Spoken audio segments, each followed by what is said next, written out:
नमस्कार, मैं मोहम्मद आसिफ। नवजोत सिंह सिद्धू के इस्तीफे के बाद जो सबसे बड़ा सवाल है, इस सवाल का जवाब कौन देगा? और वो सवाल ये है कि पंजाब के नए मुख्यमंत्री चरणजीत सिंह चन्नी का अब क्या होगा।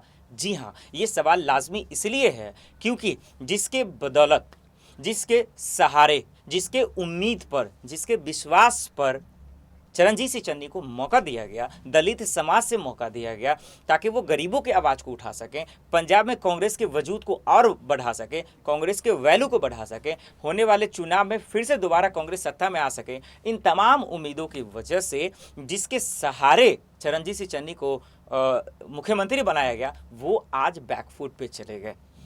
अब इसीलिए सवाल आ रहा है कि आखिर अब नवजोत सिंह सिद्धू के इस्तीफे के बाद चरणजीत सिंह चन्नी का क्या होगा।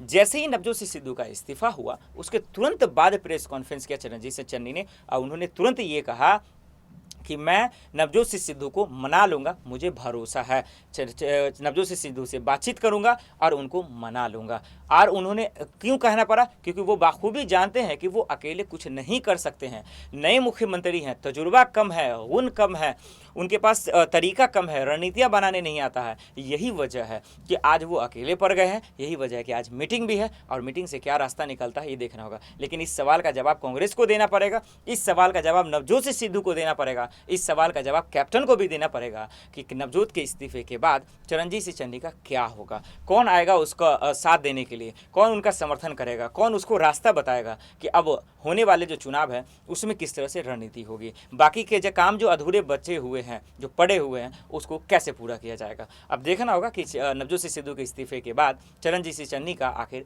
होता क्या है। फिलहाल के लिए इतना ही, बाकी खबरों के लिए देखते रहें स्पेन आई न्यूज़। नमस्कार।